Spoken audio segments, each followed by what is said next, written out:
Bonjour à tous et bienvenue sur l'Éco TV. J'ai invité aujourd'hui en studio Étienne de Calataille. Étienne de Calataille, bonjour. Bonjour. Alors vous êtes, certains le savent, d'autres peut-être pas, le chief économiste de la Banque de Grove. Alors première question que j'ai envie directement de vous poser, parce qu'on voit quand même le Belvint aujourd'hui dans le vert. Enfin. Ça change un petit peu.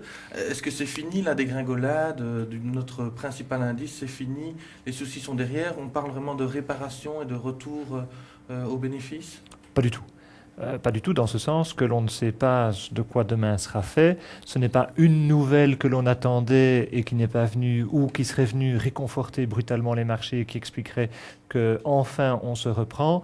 Donc il est parfaitement possible que demain nous retombions dans le rouge. À cet égard, le point de vue d'un analyste financier comme celui d'un économiste est relativement limité, pour ne pas dire qu'il s'agit là d'une question impossible à répondre. Il peut s'exprimer sur le moyen terme. Savoir ce qu'il en sera au cours des jours qui viennent, c'est une question qu'il laisse à d'autres. Et comment vous décodez, décryptez-vous cette crise? Est-ce qu'on peut quand même parler de crise boursière?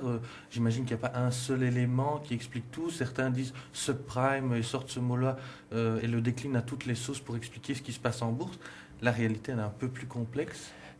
La réalité est plus complexe en ce sens qu'elle est faite à la fois de paramètres qui affectent l'ensemble des marchés et puis d'histoires individuelles propres à l'une ou l'autre société. On a connu un jour noir quand Delhaize, Fortis et InBev ont tous chuté jeudi dernier. C'était trois histoires différentes. Le subprime peut concerner Fortis mais ne pas concerner les deux autres. La sensibilité au dollar est un problème pour Delhaize. L'été pourri a pu être un problème pour InBev, mais vous voyez, il s'agissait là d'explications différentes. Ce qui est vrai, c'est qu'on est dans un contexte aujourd'hui où il y a une incertitude liée à cette crise de subprime et le doute règne, l'ère du soupçon, pour reprendre une expression d'un écrivain français, l'ère du soupçon, on ne sait pas qui est contaminé, donc on se comporte comme si tout le monde était contaminé. Et jusque quand ça peut durer ça? En fait, ce doute peut persister jusqu'au certainement deuxième, voire troisième trimestre 2008, avant que l'on ait tous ces apaisements quant à l'exposition réelle des opérateurs financiers face à cette crise de subprime. Petite question comme ça en passant, vous avez été chef de cabinet pour le ministre des Finances à l'époque.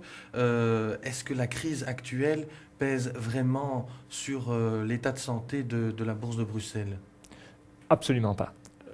La plupart des sociétés cotées en bourse de Bruxelles sont des entreprises internationalisées dont les activités dépendent dans une très très large mesure de ce qui se passe à l'étranger. Et deuxièmement, même la vie économique belgo-belge, elle, n'est qu'indirectement et de manière limitée tributaire de ce que décide ou ne décide pas un gouvernement et a fortiori de ce que le retard dans la formation d'un gouvernement fait ou ne fait pas. Alors bien sûr, si le prochain gouvernement devait par exemple abaisser radicalement l'impôt des sociétés en Belgique. Ce serait une bonne nouvelle qui se traduirait par une appréciation de la bourse de Bruxelles. Mais hormis ce type de mesure-là, qui peut jouer dans un sens, mais aussi dans un sens défavorable, si demain on venait supprimer les intérêts notionnels, que sais-je, hormis ces effets-là, je ne pense pas que le retard mis à former le gouvernement, ni même que les conflits institutionnels vers lesquels on se dirige peut-être, voire la séparation de ce pays soit de nature à durablement affecter la bourse de Bruxelles dans son ensemble. L'une ou l'autre valeur pourrait en souffrir. J'imagine que le secteur des... parfois Dexia très lié à telle ou telle tendance du gouvernement. On a vu ça au moment des élections en France. Le titre Dexia bougeait un petit peu en fonction des sondages. Ce n'est pas l'exemple auquel je penserais. J'aurais peut-être spontanément, mais c'est à prendre avec des réserves, plus d'inquiétude, par exemple pour le secteur de l'immobilier bruxellois de bureaux, où l'on pourrait éventuellement se dire que dans un scénario de fin de la Belgique, que le fait d'accueillir chez nous les institutions internationales, à commencer par les institutions européennes, pourrait être remis en cause et donc conduire à un certain effondrement du marché immobilier bruxellois. Mais c'est un scénario très éloigné et je pense que même dans une configuration d'un fédéralisme plus poussé, voire d'une scission d'un pays, il est loin d'être acquis que les institutions européennes quitteraient Bruxelles.